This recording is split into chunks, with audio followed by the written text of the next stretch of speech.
हैं, लेकिन व्यास जी के वचनों को इनने ऐसा अंगीकार किया है, भगवान की दिन रात चर्चाओं को गाते रहते हैं। तो सभी अमलात्मा विमलात्माओं ने उठकर श्री सूत जी को प्रणाम किया, एक श्रेष्ठ आसन प्रदान की और हाथ जोड़कर कहा, भगवान आप ज्ञान में तो कोटि सूर्य समप्रभा, करोड़ों सूर्यों के समान आप ज्ञान में दैदीप्यमान हैं।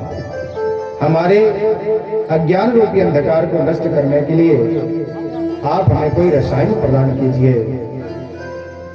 सूत जी बड़े प्रसन्न हुए जब सबने प्रश्न किया कि घोर कलिकाल से मुक्ति का उपाय और भगवान के शिव चरणों में ऐसा कौन सा उपाय नियम व्रत करें जिससे भगवान शिव प्रसन्न हो।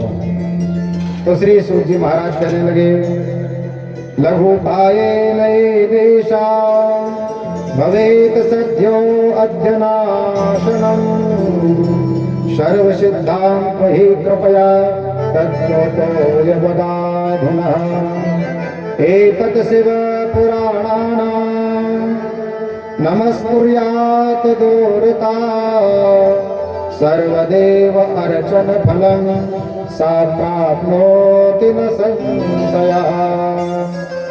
कल की कथा में श्रवण किया था, देवराज ने आधा श्लोक सुनकर कैलाश पर्वत को प्राप्त हो गया। चंचुला और विंदुक नाम के ब्राह्मण ने भी भगवान का शिव पुराण की कथा सुनकर कैलाश के अधिकारी हो गए। और यहाँ क्या लिख दिया महात्मा व्यास जी ने, एतत् शिव पुराणस्य, केवल शिव पुराण को नमस्कार करने मात्र से समस्त देवों का अर्चन का पुण्य फल प्राप्त होगा। हजार फूलों से, हजार तुलसी से, हजार बिल्वों से जो सहस्त्रार्चन होता है उसका जो पुण्य फल है, और केवल भगवान शिव के महापुराण को प्रणाम करने से जो पुण्य फल प्राप्त होता है, एकदम बराबर है। कितना पुनीत अवसर है। हम सबके मध्य भगवान श्री शिव जी वाममय मूर्ति के रूप में साक्षात शिव पुराण के रूप में विराजमान है। हम सब बड़े भाव के साथ शिव पुराण को प्रणाम करते हैं। सूत जी महाराज ने जब इसका शौनकादिक ऋषियों को सुनाया तो प्रसन्न हो गए। भगवान कृपा करके विस्तार पूर्वक बताइए। तो महात्मा श्री सूत जी कहने लगे, ताम रुद्र संहितम यंतो संपठेत वट बिल्वयो प्रदक्षिणां कुर्वणो ब्रह्म हत्या निवर्तते।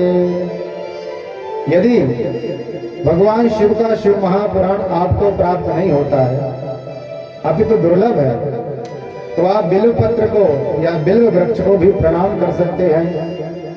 यह भी अति पुनीत वृक्ष है। इसमें शिव ब्रह्मा और विष्णु साक्षात निवास करते हैं।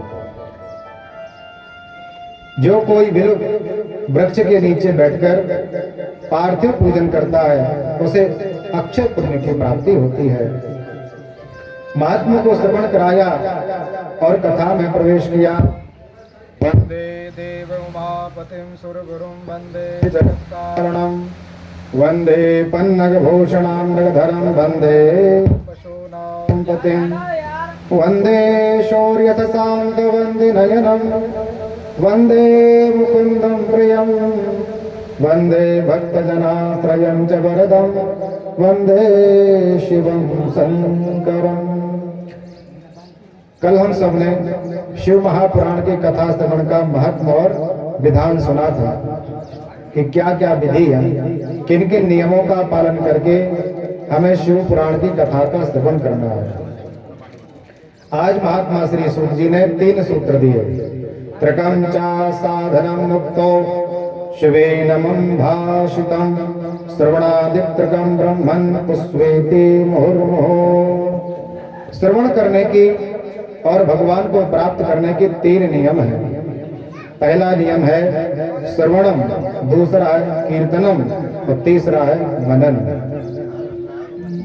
पहले हमारा प्रयास होना चाहिए कि केवल श्रवण करें, केवल कथाएं सुने।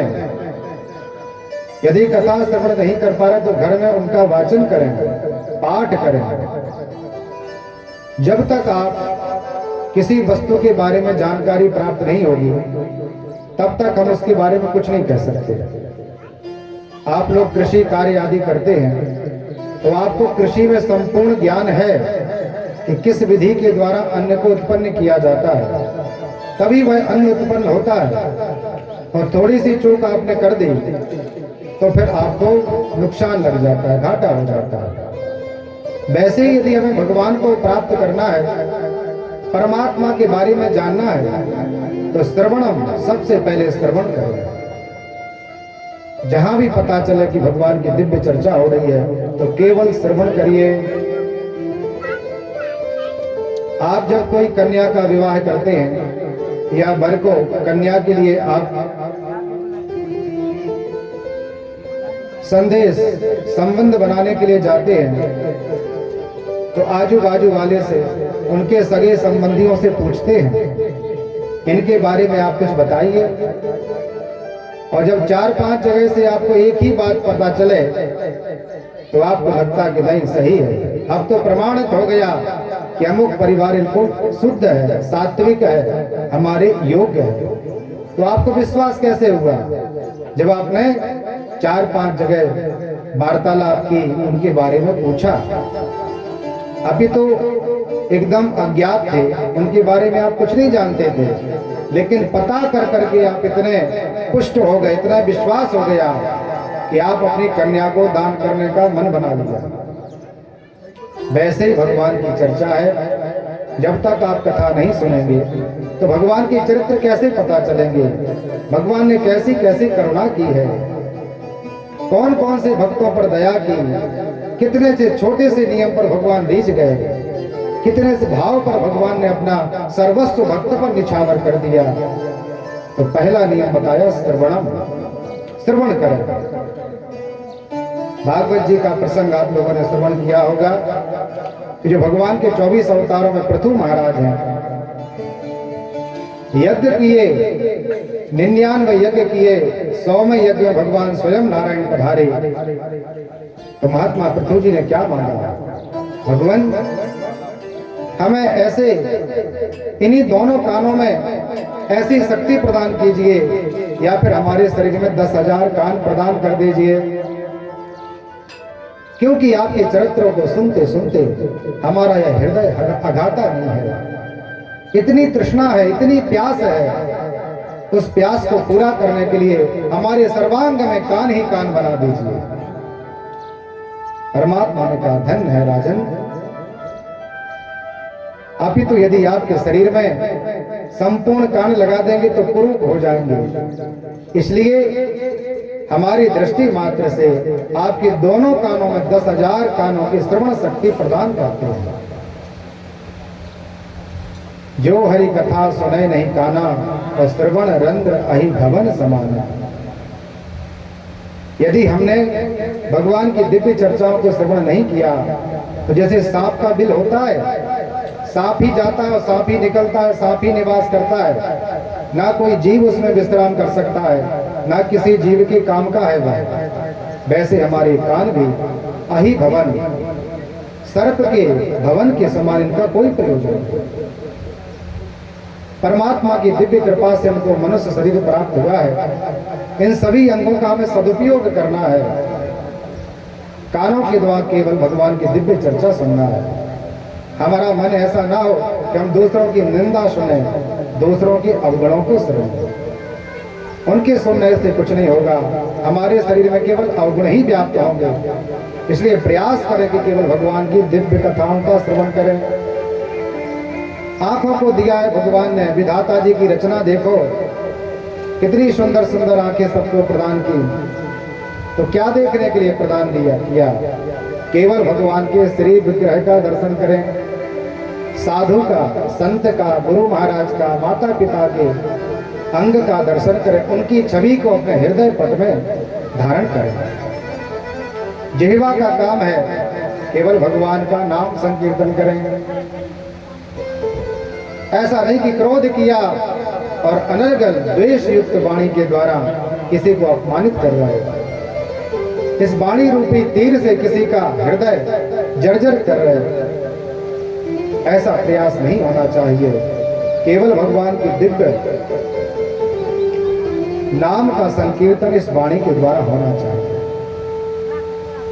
हम सब सुनते तो हैं और सुनाते हैं, पर अमल नहीं करते। एक बड़ी भारी विडंबना है। ये केवल कथाएं केवल उपदेश मात्र के लिए नहीं है, ये पुराणों की जो चर्चा है अमल करने के लिए है, हमारे जीवन में उतारने के लिए है। और यदि हम उतारे ना और प्रतिदिन कथा सुनते जाएं और पूरा जीवन कथा सुनते जाएं तो भी कुछ होने वाला नहीं है। जब तक आप इन वेदों के सूत्रों को हमारे जीवन में धारण न करेंगे तब कथा सुनने का कोई प्रयोजन नहीं।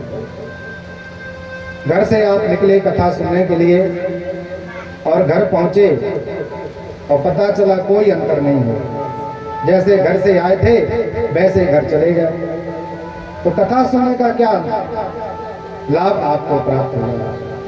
विचार करना चाहिए कि जितनी हम कथा सुने उतनी कथा में कुछ ना कुछ परिवर्तन होगा, जीवन में परिवर्तन होगा। सूत्रों को धारण करेंगे, अवश्य भगवान की दिव्य कृपा होगी। सूत जी महाराज सौनकादिक ऋषियों को समझाते हैं कि पहला काम क्या करना है, श्रवणम, केवल श्रवण करिए। जब आप बहुत कुछ श्रवण कर चुके हैं तो फिर क्या करना है, कीर्तनम। फिर एकांत में बैठ गए, कभी कभी अपने लिए भी जीवन को निकालना है, समय को निकालना है। अधिकतर हम क्या करते हैं, पुत्र, शरीर, पत्नी, माता पिता, भाई बंधु आदि की सेवा, परिचर्चा, धन संग्रह आदि में अपना जीवन निकालते हैं। सुबह उठकर रात्रि पर्यंत सोने तक आप सब अपनी अपनी दिनचर्या को देख लीजिए एक क्षण में कि उस क्षण में हमने आत्मा के लिए क्या किया। शरीर के लिए तो बहुत काम करते हैं, लेकिन आत्मा के लिए क्या काम किया। आत्मनो मोक्षा जगत वितायो, हमारा मुख्य कर्तव्य, मुख्य लक्ष्य मनुष्य शरीर का धारण करने का केवल एक ही लक्ष्य है, आत्मा का उत्तम मोक्ष हो। तो ये शरीर तो प्राप्त होते रहते हैं, जैसे हम पुराने कपड़े को बदल कर नया कपड़ा पहन लेते हैं, वैसे यह आत्मा भी एक शरीर को त्याग कर दूसरे शरीर में प्रवेश कर जाती है। लेकिन यह आत्मा भगवान का अंश है। ईश्वर अंश जीव अविनाशी, ईश्वर अंश जीव अविनाशी, ईश्वर अंश जीव अविनाशी, ईश्वर अंश जीव अविनाशी, ईश्वर अंश जीव अविनाशी, ईश्वर अंश जीव अविनाशी, ईश्वर अंश जीव अविनाशी, ईश्वर अंश जीव अविनाशी, ईश्वर अंश जीव अविनाशी, चेतन अमल सहज सुख राशि। यह सुख की राशि है। और किसका अंश है, परब्रह्म परमात्मा योगी योगेश्वर भगवान शिव और नारायण का ही अंश है। हम भगवान का अंश लेकर पधारे हैं, तो ये तो सुख की खान है, लेकिन हम अपने कर्मों के द्वारा ऐसे ऐसे कर्म करते हैं कि सुख का तो कोई पता ही नहीं चलता। केवल तृष्णा में, क्रोध में, व्यवहार आदि में समय व्यतीत कर देते हैं और कभी ये विचार नहीं करते कि जब इस शरीर को त्याग कर हम पलायन करेंगे, परलोक गमन होगा, तो वहां किस प्रकार से हमारा निर्वाह होगा, कैसे हमें लोगों की प्राप्ति होगी। शरीर प्राप्त हुआ, आंखों ने देखा, फल किसको प्राप्त हुआ, आत्मा को। हाथों ने काम किए, अनर्गल कार्य किए, फल किसको प्राप्त हुआ, आत्मा के लिए। पैर आदि से आपने किसी को प्रहार किया, शरीर तो यहीं छूट जाएगा। चित्त जल पावक गगन समीरा और पंच रत्न ते अधम शरीरा। 5 तत्वों से मिला हुआ शरीर इन्हीं 5 तत्वों में मिल जाता है। अग्नि तत्व अग्नि में मिल जाता है, वायु तत्व वायु मिल जाता है। आत्मा का पलायन होता है तब यह केवल हमारे कर्म ही इसके सगे संबंधी साथी होते हैं। जितना भी आप ममता करते हैं परिवार में, पुत्र स्त्री आदि में, यह एक सीमा तक ही आपके साथी है। जब आपका देह बसान होता है तो केवल आपकी पत्नी घर की दहली तक की ही साथी है। चिता पर आपको लिटाया जाता है और आप वहां से फिर अकेले पलायन करते हैं। माता पिता है तो वो, भाई बंधु है तो वो, और पुत्र है तो वो केवल शमशान तक ही साथ जा सकता है। इसके बाद तो आपको संपूर्ण दूरी अकेले ही तय करनी है। इसलिए ऐसा साधन करें, ऐसा विचार करें, ऐसा श्रेष्ठ भगवान का पूजन धर्म आदि करें, जिससे यहाँ के परिकर तो हमारे कम थे, लेकिन साथ जाने वाले परिकर अधिक थे। धर्म अधिक हो, पुण्य अधिक हो, भगवान का पूजन अधिक हो, तो हम बड़े मन भाव से, बड़ी प्रसन्नता के साथ भगवान के लोक को प्रस्थान करेंगे। जब हम पाप कर्म आदि करते हैं तो हमारा मनोबल कम हो जाता है, और जब पुण्य आदि कर्म करते हैं तो मनोबल प्रसन्न हो जाता है। ये भगवान की चर्चाएं क्यों सुनते हैं, भगवान का पूजन क्यों करते हैं? जिससे मनोबल बढ़ेगा। मनोबल बढ़ेगा तो आप प्रसन्न रहेंगे, प्रसन्न रहेंगे तो निरोग रहेंगे, निरोग रहेंगे तो भगवान की पूजा कर सकते हैं। तो पहला नियम बताया श्रवणम, दूसरा बताया कीर्तनम। जब आप श्रवण कर चुके हैं तो कीर्तन करें। एकांत में बैठ गए और कभी सीताराम सीताराम, राधे श्याम आदि भगवान के नाम का कीर्तन करिए। महात्मा व्यास जी ने 4 पुराणों को लिखा, 4 वेदों को लिखा, 18 पुराणों की रचना की, 6 शास्त्रों को बनाया, उप पुराण बनाए, वेद बनाए, उपनिषद आदि बनाए। लेकिन अंत में क्या कहा? नाम संकीर्तनम यस्य सर्व पाप प्रणाशनम। केवल भगवान के नाम का संकीर्तन करने से समस्त प्रकार के पाप की राशि क्षय हो जाती है। गुरु जी महाराज कहते हैं 4 वेदों का आप पारायण कर लें, 18 पुराण आप बाँच लें या श्रवण कर लें, उनका जो पुण्य फल है, और केवल एक बार हरि बोल दें, उसका जो पुण्य फल है वह इसकी 16वीं कला के बाद बराबरी नहीं कर सकता। गोविंद कह दें, राम कह दें, शिव कह दें, इससे हमारा अंतःकरण और बाह्य दोनों प्रकार का आवरण पवित्र हो जाता है। तो दूसरा नियम बताया कीर्तन। जब आपका श्रवण कीर्तन पुष्ट हो जाए तो फिर मनन करिए। और बहुत सारे प्राणी क्या कहते हैं, भगवान गुरुजी हमें तो मंदिर जाने की आवश्यकता नहीं है, हमें तो कथा सुनने की आवश्यकता नहीं है। आजकल के पंडित जी लोग पता नहीं क्या क्या बातें करते हैं, बैठ गए वहां और उपदेश करने लगे, हमें नहीं सुनना, हम तो घर में ही अपने आप में ही सुनते हैं, अपने आप में ही हम सब कुछ हैं।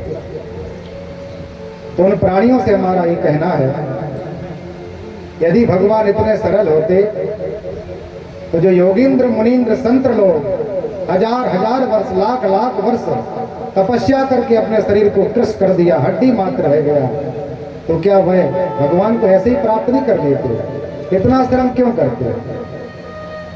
बोलते हमें कुछ नहीं करना, हमारे तो मन में ही राम है।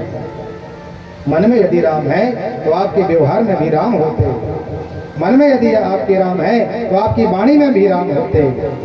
लेकिन केवल मन में बिठा लिए तो पता नहीं आपने किस विधि से बिठा ली है, वह तो वही महात्मा जाने। आप मित्रता करते हैं किसी से तो सब लोग जानते हैं मित्रता कैसे करते हैं। पहले धीरे धीरे उससे मिलना चालू हुआ, वार्तालाप हुई, पहले नाम आदि पूछा, गांव आदि पूछा, कार्य आदि पूछा, तो धीरे धीरे सगे संबंधियों को पूछा, और निकट आ गए तो आपने क्या किया, उसके घर जाने लगे, वो आपके घर आने लगा, आप उसके घर जाने लगे। धीरे धीरे आप इतने संबंधी बन गए कि जैसे उसका भाई था वैसे ही आपका स्थान हो गया। हर प्रकार के कार्यक्रम में, आयोजनों में, उत्सवों में आपको बुलाया जाने लगा, आपसे परामर्श लिया गया, आपको एक स्थान दिया गया। तो जब तक आप निकटता नहीं बढ़ाएंगे तब तक हम उसके हृदय में नहीं पहुंच सकते। कितना आपने समय व्यतीत किया, धन भी खर्च आदि किया, तब तो आपकी निकटता बढ़ी। तो एक साधारण व्यक्ति से मित्रता करने में इतना परिश्रम करना पड़ता है इतना समय खर्च करना पड़ता है। और भगवान से यदि मित्रता करना हो तो क्या आप घर में बैठे ही भगवान को प्राप्त कर सकते हैं? नहीं कर सकते। हमें पहले भगवान का दर्शन करना पड़ेगा। दर्शन करके प्रभु का अर्चन करेंगे, पूजन करेंगे, पूजन करके पुराणों की कथाएं सुनेंगे, तब तो भगवान के प्रति हमें प्रेम हो गया। भगवान के प्रति जानेंगे भगवान ने क्या लीलाएं की, जानकर फिर भगवान के हृदय में हम पुष्ट होंगे। फिर कभी अनुराग आएगा, फिर कभी प्रेम बढ़ेगा, फिर कभी हम एकांत में बैठकर रुदन करेंगे, कभी भगवान को याद करेंगे। यही है मनन, श्रवणम कीर्तनम मनन। जब तीनों पुष्ट होंगे तो सच्ची सच्ची बात है, व्यास जी का वचन है, यह जीवन हमारा अंत नहीं होगा, उसके पहले ही प्रभु का साक्षात्कार हो जाएगा। बोले भक्त वत्सल भगवान की जय। 3 नियम सूत जी महाराज ने शौनकादिक ऋषियों को सुनाए हैं। फिर दिव्य भगवान की चर्चा में प्रवेश किए। करस्तम पुरुषम बच्चे से दृष्टवा ममापि दृष्टवत् उत्तिष्ठ वत्समापश्य तव नाथ महागतम्। श्री सूत जी कहने लगे, एक समय की बात है कि भगवान शिव जो है वो अजन्मा है। आप लोगों ने भी कथाएं सुनी होंगी।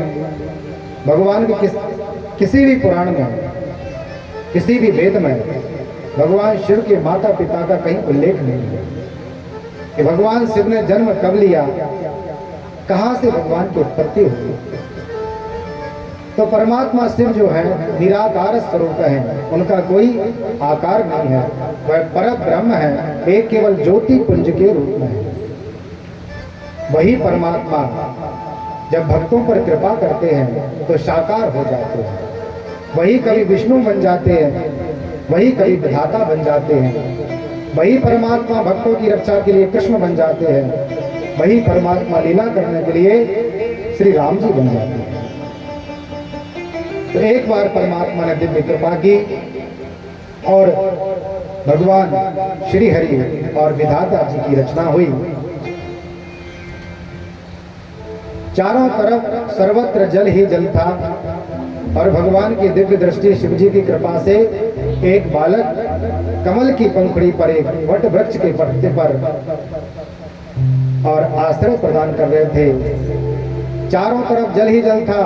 उनका नाम हो गया नारायण। नर इति नारायण।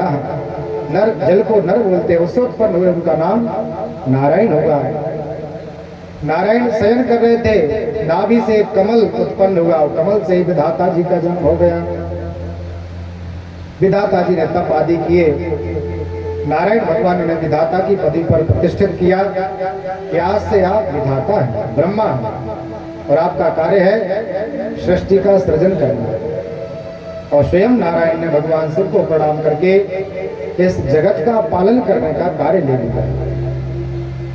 एक समय क्या होगा कि महात्मा विधाता और नारायण भगवान के बैकुंठ में पधारे। तो भगवान शिव की ही कोई ऐसी लीला थी तो विधाता विचार करने लगे कि हम तो विधाता हैं, ब्रह्मा हैं, सर्वोच्च पद हमारा है, इसलिए नारायण को उठकर हमें प्रणाम करना चाहिए। क्या बोले?